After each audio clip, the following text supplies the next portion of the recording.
The system right now is zapping our time, it's zapping our energy.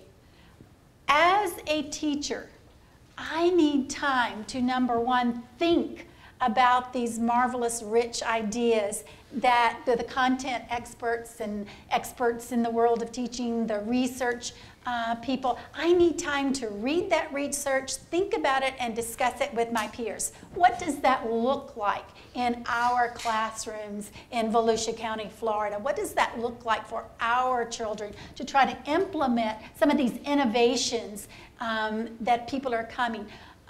One of the reasons that he stated that I have studied the methods of Japan and Singapore and thinking mathematics, I will have to say, started on that journey. I didn't do that alone.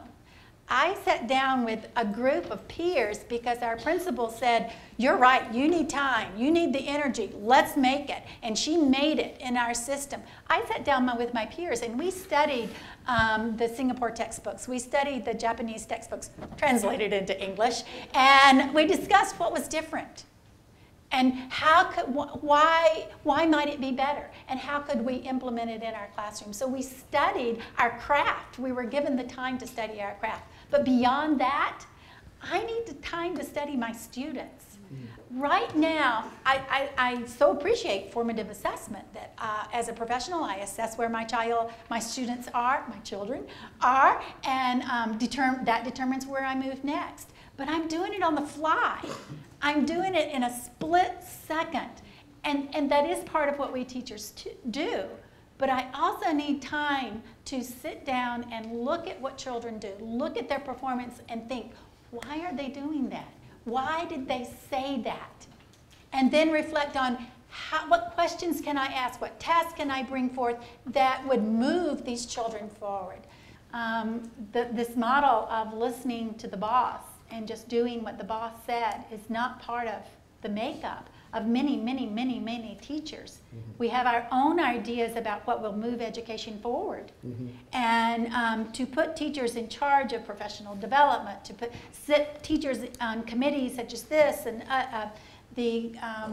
when the Common Core math standards were written, as a teacher, a member of that, developing these teacher leaders, I think it's critical to moving forward the teaching profession forward. That would certainly be one of them. Right. We have a lot of ideas, strong ideas, effective ideas here in the nation. The National Board for Professional Teaching Standards has identified 5 core propositions that strong and effective teachers do. It's there. It's written in black and white. It's specific. It's guiding. It forces teachers who go through that process to reflect on their teaching. So I think an accountability measure for teachers based on those core propositions of the National Board. And my district uses Danielson, which is based on the National Board's work. And so the accountability as a teacher, I welcome it.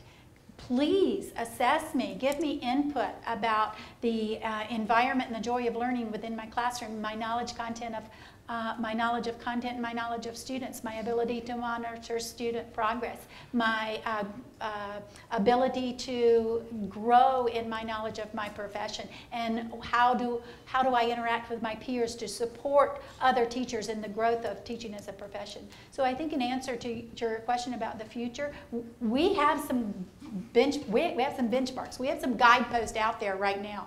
We just want to make sure that they are well put into place.